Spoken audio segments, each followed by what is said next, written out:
पावसाची संततधार सुरू आहे। पावसामुळे कोथरूड इथल्या सीतान्नपूर्णा सोसायटीच्या पार्किंगमध्ये पाणी साचलं, त्यामुळे सोसायटीमधील रहिवाशांची मोठी गैरसोय होते। सोसायटी लगतच्या दुकानांमध्ये सुद्धा पाण्याचा फटका बसलाय। ड्रेनेज लाईन तुंबल्यामुळे पाणी सोसायटीत शिरलंय। पालिकेने वेळेत कामं न केल्याचा आरोप नागरिकांनी केलाय, तर पालिकेच्या कर्मचाऱ्यांचं पथक सोसायटीमध्ये पोहोचलंय।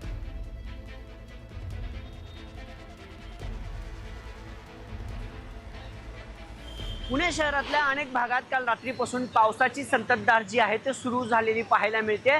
काल रात्रीपासून जो पाऊस पुणे शहरात पडतोय त्यामुळे पुण्यातल्या अनेक रस्त्यांवर पाणी साचलेलं आहे। इतकंच नाही तर पुण्यातल्या अनेक सोसायटींमध्ये देखील आता ड्रेनेजचं पाणी जे आहे ते शिरायला सुरुवात झालेली आहे। मी सध्या कोथरूडचा जो शिल्प चौक आहे, बधाई स्वीट चौक म्हणून ज्याला ओळखलं जातं, तिथं आहे आणि इथल्या या 3 ते 4 सोसायट्यांमध्ये पुणे महापालिकेच्या जो काम आहे ते कामाच्या वरती प्रश्नचिन्ह निर्माण होताना पाहायला मिळतं। कारण जो प्रश्नचिन्ह निर्माण होते त्याचं कारण असं की पुण्यातल्या या कोथरूड परिसरात ड्रेनेज लाईन फुटल्यानं या भागातल्या 2 ते 3 सोसायट्यांमध्ये जे आहे पार्किंगमध्ये जवळपास 3-3.5 फुटाचं पाणी शिरलेलं पाहायला मिळते। काल रात्रीपासून पुण्यात जो आहे तो संततधार पाऊस सुरू आहे। जी पावसाळापूर्व जी मॉन्सून पूर्व कामं होती पुणे महापालिकेकडून, ती कामं अजूनही पेंडिंग आहेत।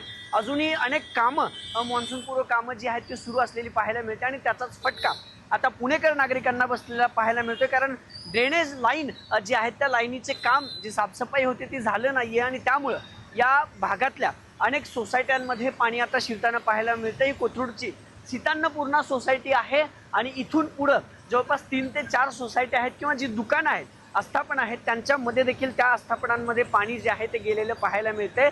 ही सगळी दृश्य तुम्ही पाहताय। नागरिकांना मोठा सामना जो आहे अडचणींचा तो करावा लागतोय। आता नागरिकांच्या तक्रारीनंतर पुणे महापालिकेचं एक पथक या सोसायट्यांमध्ये दाखल झालेलं आहे। ड्रेनेज लाईनचं काम जे आहे त्या ड्रेनेज लाईनचं काम सुरू केलेलं आहे किंवा जे पाणी साचलेलं आहे ते पाणी ही अशी मोटर लावून महापालिकेची ती आता पार्किंगमधनं पाणी सोसायटीच्या पार्किंगमध्ये शिरलेलं पाणी बाहेर काढण्याचं काम पुणे महापालिकेकडून सुरू असलेलं पाहायला मिळते। केवळ सोसायट्या नाही तर बाजूंची जी आस्थापना आहेत त्या आस्थापनांमध्ये देखील मोठ्या प्रमाणात पाणी जे आहे गेलेलं आहे। तर केवळ पुणे महापालिकेनं या सगळ्या कामांकडं मॉन्सूनपूर्व कामांकडे जे आहे ते दुर्लक्ष केलं आणि त्यामुळं थेट ड्रेनेजचं जे पाणी आहे ते आता सोसायट्यांमध्ये घुसताना पाहायला मिळते। आपल्यासोबत इथले काही स्थानिक नागरिक आहेत। काका, काय झाले नेमकं इथं जे पाणी येते सोसायट्यांमध्ये ते नेमकं कशामुळे येते? ते ड्रेनेज चौक पाहून पाणी चेंबर झाकण उघडून पाणी येतोय। बर, कधीपासून हे पाणी येतं? आता काय गेले 8 दिवस झाले असंच चाललंय। बर, महापालिकेने काही काम नाही केलं का? ते येतात पाणी काढतायत आणि परत पाऊस आले की परत तेच प्रॉब्लेम होतो। बर, पण आता परत पाणी काढतायत ते? आता परत पाणी काढतायत, ते पाऊस आले की परत तेच प्रॉब्लेम होणार। काय काय झालंय काय? मेन म्हणजे यांनी ते वरची ती लाईन आहे ना, ती लाईन सांडपाण्याची लाईन पावसाळ्याच्या लाईनला जोडली, त्यामुळं हा प्रॉब्लेम झालेला आहे। आणि ते फक्त पाणी काढायला येतात, मेन प्रॉब्लेम सॉल्व्ह करत नाही। कधीपासून येतं पाणी? 7-8 दिवस झाले। जसा पाऊस पडला म्हणजे सगळं ड्रेनेजचं घाण पाणी. ड्रेनेजचं सांडपाणी सगळं घाण पाणी येतं, सगळ्यांच्या बिल्डिंगमध्ये जातं। आता ह्या बिल्डिंग मध्ये गेलं तर त्या बिल्डिंग मध्ये पण झालंय। बर, आपण पाहतात की स्थानिक नागरिक आहेत, त्यांनी जे आरोप केलेत ना, ड्रेनेजचं जे घाण पाणी आहे ते आता सोसायटीच्या पार्किंगमध्ये घुसायला सुरुवात झालेलं आहे। पालिकेनं वेळेत जर कामं सुरुवात केली असती किंवा मॉन्सूनपूर्व कामं जर पालिकेनं केली असती तर ही परिस्थिती कोथरूडकरांवर आली नसती। आणि आता जे आहे ते काल रात्रीपासून जो संततधार पाऊस सुरू आहे त्या पावसामुळं जे ड्रेनेज लाईन आहे ती तुंबली आहे आणि त्या ड्रेनेज लाईनचं जे घाण पाणी आहे ते या कोथरूड परिसरातल्या सोसायट्यांमध्ये आता जमायला सुरुवात झालेली पाहायला मिळते। अभिजित पोते, न्यूज 18 लोकमत, पुणे।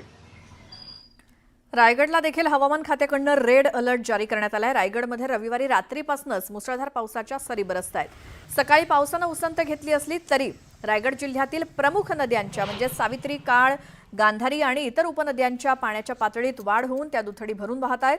पाऊस जर असाच पडत राहिला तर जिल्ह्यात पूर परिस्थिती निर्माण होण्याची शक्यता आहे।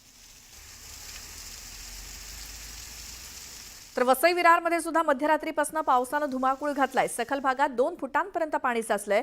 रस्ते जलमय झाल्यामुळे वाहतुकीला फटका बसला। मार्ग काढताना वाहनधारकांना चांगलीच कसरत करावी लागते।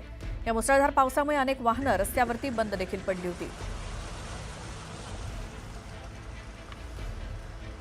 मुंबई नाशिक महामार्गावरती भिवंडी तालुक्यातील रांजणोली बायपास नाक्यावरती सुरू असलेल्या संततधार पावसामुळे परिसरात पाणी साचलं।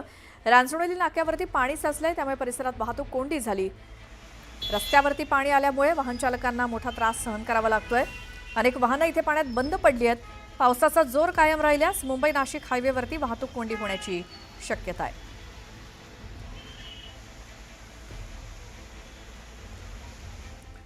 सिंधुदुर्ग कोल्हापूर दरम्यानचा करूळ घाट वाहतुकीसाठी ठप्प झालेला आहे.